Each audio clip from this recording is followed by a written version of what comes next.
भगवान देवर्षि नारद जी ने भक्ति के सूत्र में वर्णन किया कि स्त्री का, धन का, नास्तिक का और वैरी का ये चरित्र ही नहीं सुनना चाहिए। बहुत सुंदर बात है, इसमें बहुत सावधानी की आवश्यकता है। कह रहे हैं कि क्यों नहीं सुनना चाहिए? भाई किसी स्त्री के रूप की बात, किसी स्त्री के स्वभाव की बात हो रही है तो हमें सुनने में क्या परेशानी है? जिसका मन स्त्री का चिंतन करने लगा उसकी सामर्थ्य नहीं है कि भगवत चिंतन कर सके। बहुत सावधान आचार्यों की वाणी है। यदि हम सिद्धांत को सुनेंगे, पूज्य पंडित गया प्रसाद जी महाराज से किसी ने प्रश्न किया कि बहुत सत्संग होते हैं और बहुत भगवत कार्य होते हैं लेकिन भगवत भाव रहित देखा जाता है, तो पूज्य बाबा ने कहा कि खूब साधन भक्ति का करो लेकिन आप असाधन असद आचरण यदि करते रहोगे तो कभी अनुभव नहीं होगा आपको। सत्संग करने वाला एकांत में असद आचरण करता है, सत्संग सुनने वाला एकांत में असद आचरण करता है। बाहरी साधन भक्ति का और आंतरिक एकांत में उसके असद आचरण बिल्कुल अनुभव नहीं होगा। सावधान रहे, व्यवहार में भले त्रुटि हो जाए लेकिन एकांत बहुत पवित्र होना चाहिए। साधक का एकांत पवित्र होना, और हम व्यवहार बहुत शुद्धि से करते हैं। व्यवहार में हर वो लक्षण दिखाएंगे जिससे सबको लगे कि हम त्यागी महात्मा है, लेकिन एकांत में हम विषय सेवन करते हैं, इसी से हमें भगवद आनंद का अनुभव नहीं होता। तो हम एकांत पवित्र कैसे करें? तो कह रहे हैं वो किसी भी तरह से ऐसी सामर्थ्य नहीं प्राप्त कर सकता कि भगवत चिंतन कर सके, क्योंकि बहुत बड़ी महिमा है स्त्री शरीर की। जब भगवान ब्रह्मा जी ने मरीचादि महापुरुषों को, बड़े बड़े ऋषियों को प्रकट किया सृष्टि बढ़ाने के लिए, तो जो प्रकट हो वही कहे हम तो समाधि में बैठेंगे। सनक सनंदन सनातन संत कुमार बोले पिताश्री आपकी आज्ञा पालन हमसे नहीं हो सकती, हम तो भजन ही करेंगे। ब्रह्मा जी बड़े चिंतित हुए, एकांत में भगवान का चिंतन करके प्रार्थना की कि सृष्टि तो बढ़ ही नहीं रही। बोले हम एक बात बताते, वो कर लो, सृष्टि बड़े स्त्री की रचना कर लो, बस हो जाएगा। बड़े बड़े भजनानंदियों की भजनमयी वृत्ति को परिवर्तित करके सृष्टि के कार्य में संलग्न कर देना, ये इस स्वरूप की महिमा होगी। ये भगवान की ही रचना है। बहुत सावधान, जब हम स्त्री चर्चा करते हैं, स्त्री रूप के विषय में वार्ता करते हैं, स्त्री सुख के विषय में वार्ता करते हैं, वही स्त्री साधक पुरुष के संबंध में बिल्कुल ऐसा ही विचार करें तो हमारा चित्त चिंतन करने लगता है। अभी चर्चा हुई कि चित्त एक शुभ्र वस्त्र है, श्वेत वस्त्र है। जैसा हम चिंतन करते हैं वैसा रंग उसमें चढ़ जाता है।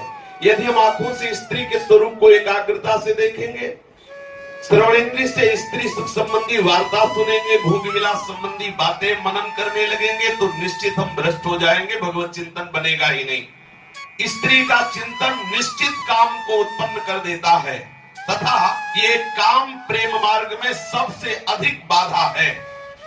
जब स्त्री संबंध से हम कोई वार्ता करते हैं, स्त्री संबंधी वार्ता श्रवण करते हैं, स्त्री संबंधी वार्ता पठन करते हैं, स्त्रियों को देखते हैं, तो जय स्त्री चिंतनम भवति, तो उसका स्त्री चिंतन बनने लगता है। और जिसका स्त्री चिंतन बन जाता है तो बोले भगवत चिंतनम कथमपि न कर्तुम शक्नोति, वो भगवत चिंतन नहीं कर सकता। अतः साधकस्येद मुचितम यत्स स्त्री विषयकम वार्तालापम न कुर्यात्, उचित है कि साधक को स्त्री संबंधी वार्ता बिल्कुल नहीं करनी चाहिए। स्त्री संबंधी वार्ताम गानम वा न श्रुणुयात्, स्त्री संबंधी कहीं वार्ता हो रही हो नहीं सुनना चाहिए, स्त्रियों के द्वारा गान हो रहा हो नहीं सुनना चाहिए।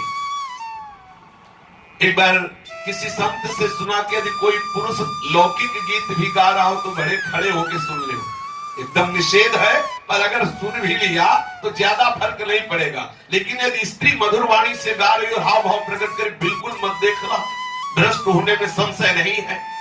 स्त्री का चित्र कभी एकांत में ना देखे, जिसमें स्त्री संबंधी काम विषय को वार्ता हो उस साहित्य को ना पढ़े ना सुने।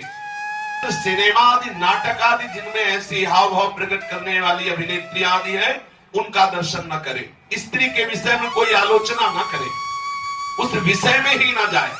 स्त्री के संबंध में कोई निबंध आदि ना लिखे, स्त्रियों के बीच में न बैठे, स्त्रियों के संग में अनावश्यक न चले।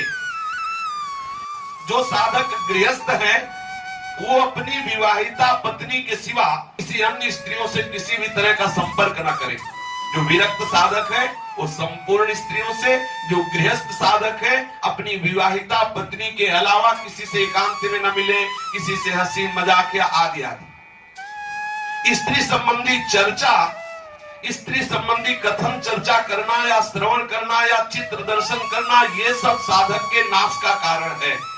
कह रहे हैं कि स्त्रियों के संग से और स्त्री संगी कामी पुरुषों के संग से जैसा मोह होता है, जैसा बंधन होता है, जैसा अंतःकरण पवित्र होता है, ऐसा किसी के संग से नहीं होता। ये बहुत सावधानी की बात है। जो स्त्री या स्त्री आसक्त पुरुष का संग करेगा और निश्चित नरक जाएगा, क्योंकि सीधा ही नरक का द्वार है।